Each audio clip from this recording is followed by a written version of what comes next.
Hi, I'm that history lady. I tell stories from the past to keep history alive. If you like what I do, don't forget to subscribe. If you're like me, you might not have studied very much about the American women's suffrage movement in school. I don't think I realized just how recently American women won the vote. It was 1920. I'm actually wearing one of my grandmother's necklaces because when she was born in 1913, American women did not have the right to vote. That's my grandmother. So I didn't really realize just how recently it was that women got the vote, or really how incredibly bitter a fight it was to get to the culmination in 1920. With the 100th anniversary in 2020, a whole slew of new books have been coming out that not only help us understand the movement, but I think are bringing in a lot of new perspectives to put women's suffrage in the context of race and ethnicity. So what I want to do today is go through about 10 of my top picks. There are a lot of great books out there about the American women's suffrage movement, but if you're looking for something good to read right now, these are some fun recommendations that you might enjoy. Let me start with adult books. My favorite overall history of the women's suffrage movement right now is a book called The Woman's Hour, The Great Fight to Win the Vote by Elaine Weiss. This came out in 2019, so it's a pretty recent book. And actually, Elaine Weiss is a journalist, which might be why it's such a readable work. It unfolds in a very easy to read kind of a way. The focus of the book really is, or at least ostensibly is, the final showdown in Tennessee, and that's true. But the first half of the book is actually an overall history of the American women's rights movement. So if you want to get the overall history, this is a good pick. But then the second half is focused, as I said, on that showdown in Tennessee, and it kind of unfolds like a political thriller. She captures all of that drama happening in Nashville. It was a hot, muggy August there when the final vote came. You have politicians who are leaving, so there can't be a quorum. You've got liquor industries trying to liquor up politicians. You've got bribery. It's incredibly compelling. And even though you know what the end result is going to be, it's still a fantastic kind of a read. This really would be my very top pick if you're looking for a good overall history of women's suffrage.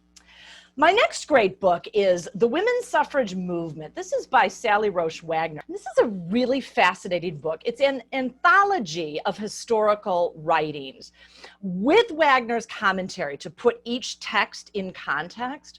But what I love about it is she starts before the founding of the United States. She starts with some Native American nations, which is not a starting point that was traditionally used when telling the story of the American women's rights movement. And she includes writings by African Americans. She includes a lot of voices that are outside the ones that for many, many decades were used to tell the story. When you look at this book, you get a sense of just how vast the arguments were, the variety of voices arguing on behalf of women's suffrage. I think this book's going to have some obvious usage for scholars because it's primarily primary historical text, but it's also really fascinating just to kind of dip into if you want to get a sense of how broad this movement was and the sheer variety of voices coming out of it. I was actually amazed at the variety and the dedication of the people showcased in this book. My next pick is a really big one. This is a coffee table size book called Winning the Vote. It's by Robert P.J. Cooney Jr. It's slightly older, came out in 2005, and it can be a little hard to find now. It's pricey. The prices I've been seeing lately are $40 to $50. It's really sort of a coffee table kind of book with phenomenal photographs and illustrations and commentary by Cooney about what you're looking at. A lot of these photographs I've never seen before. The amount of work in archives to find these images is just fantastic. For anyone looking for a visual history of the movement, this is by far the book you're going to want to get. And he doesn't just cover the major players. He covers a lot of the ordinary women who were putting on parades, who were gathering petitions, who were picketing the White House. So you do get a really visual sense that in many ways this was a grassroots movement that involved thousands of people, men and women, fighting for equality and justice and things like that. Every page of this book, you open one page and there's campaign buttons, and then the next page has some great political cartoons, and the next one has campaign postcards. It's really fun to sort of just dip into and out of. All right, let me move on to some books for younger readers. For high schoolers, the book that I recommend is Winifred Conkling's Votes for Women. This came out in 2018. It's aimed at primarily a teen audience, but really I think this would be a great pick, maybe for someone who's not willing to dive into the Woman's Hour, which is about 400 pages. If you want a brief, succinct overview of the movement, this is an excellent choice. Of all the books I'm mentioning, this might be one of the top reviewed on Amazon. And it actually includes, one of the things I love about it, it includes photographs and sidebars, as well as things like an illustration of the front page of Elizabeth Cady Stanton and Susan B. Anthony's newspaper, The Revolution, the letter that Harry Burns' mother wrote to him, urging him to ratify the amendment when it came up for a vote in Tennessee in 1920. At the back, it's got recommended books and websites and other things. It's got a timeline. It's got great use of primary sources. I think this is a fantastic overview for any kind of a reader. If you only have time to read one book and you want a short one on women's suffrage, Winifred Conkling is the one I would most recommend. By the way, she's a writer of both fiction and nonfiction, which I think is one reason that book is such a enjoyable kind of a read. For younger readers, maybe middle school or even high school, I recommend Roses and Radicals by Susan Zimmett. This is a really succinct book. There was one historian who called it a great feminist starter book. It's a wonderful overview of the entire movement. She doesn't shy away from some of the grittier things like Stanton's use of racist tactics in her campaign. She also has got some great I just opened up to one. Sidebars, putting things like abolition and racism into context, profiles of some of the key players. I wish in some ways that she hadn't focused quite so much on what now feels like an old-time approach of talking about the white women leaders. But nonetheless, that's probably a minor quibble. I think this is a great introduction to the movement for middle school and high school readers in particular. Although I have another one for that age group too, and this is an adaptation. Elaine Weiss adapted her book, The Woman's Hour, for younger readers. This came out in 2020. One of the things that Weiss does so well is to tell history in a kind of novelistic way. I wouldn't necessarily call this historical fiction. It's not fiction, but maybe it's fictionalized history. It reads like a novel. It does have some illustrations. I actually wish it had more illustrations because The Woman's Hour for adults has great illustrations. But it unfolds like a novel. So for younger readers, again, I'd say middle school, high school, maybe late elementary. But if you're one who leans more towards fiction, this is an excellent, excellent way to start. And I have some great children's books too. One of my favorite picture books, so I'm talking about books for maybe kindergarten through third grade, is Around America to Win the Vote. This is by Mara Rockcliffe. It was illustrated by Hadley Hooper. This was a book that came out in 2016, and it takes this little known story. It was two women who drove around the United States in 1916 in their little convertible yellow car. It takes that incident as a kind of opening to tell the broader story of the kind of courage and determination of the early suffragists. It's an excellent way to introduce a young reader. And it's really charming. The story itself is lively as the women go along. You know, they get caught up in parades. At one point, here they get caught in a circus parade. At another point, they get caught in a blizzard. They get stuck in the mud.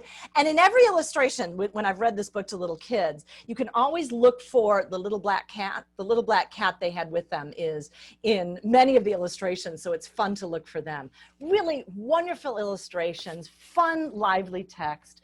When I do women's suffrage topics for little kids, that's the book they love the most. Here's another new one that I also love. This just came out in 2020. This is by Veronica Chambers and the staff of the New York Times. It's called Finish the Fight.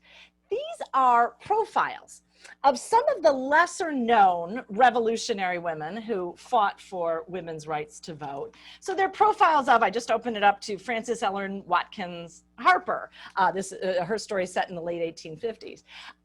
These women who are normally have not been put at the center of women's suffrage, but they're the ones that are starting to emerge now as incredible exemplars of the bravery and determination and courage that it took, and that the fact that this was not a fight of white women for white women's rights. It's kind of fun to actually see the standard women relegated to sort of smaller profiles at the back of it. It's at the back where you're going to find Elizabeth Cady Stanton and Susan B. Anthony and Carrie Chapman Catt and Alice Paul. So they're in here, but it really highlights the Native American women, the African American women, the Asian American women, and women from a lot of other ethnicities. This, I would say, I would aim it for probably age 8 to 12, maybe late elementary, early or middle school kinds of audiences. These are the women who are not usually covered in standard histories, in large part because their letters and their diaries, if they even had them, don't really survive. They're often overlooked in history. I think this book does a great job of introducing those women to younger readers. And finally, let me mention for you 2 films that I highly recommend. American Experience, in the summer of 2020, came out with a new 2-part documentary called The Vote. This is the cover of it. It's available on DVD, and it's also available on some streaming platforms right now. It focuses on the last decade of the movement. So it really focuses on the 19 teens. Although you do get a broader overview, it kind of covers more briefly the movement up to that point. But what it does so well is to focus on how that last decade was a real battle of different strategies, of different types of campaigns, leaders who had very different ideas about what women's suffrage meant and what women would do with it when they won. And it also is exceptional at showing just how bitterly contested that last decade was. There were some heartbreaking defeats when New York and Massachusetts and New Jersey went down to defeat in state campaigns in 1915. It was heartbreaking. So you really get a sense of how bitter the opposition to women's suffrage was. I believe that PBS is showing this again in September of 2020, but if not, you can get it, as I said, you can get it on DVD and streaming. The other film I highly recommend is Iron-Jawed Angels. This is more historical fiction. It's a portrait of the work done by Hilary Swank and her sort of second in command, Lucy Burns. The work that they did in the last decade of the movement. It's been criticized because this came out in 2004, and it takes a kind of, there's some jarringly modern moments. It uses very modern kind of music. Some people find the cinematography a little bit jarring in its modernity.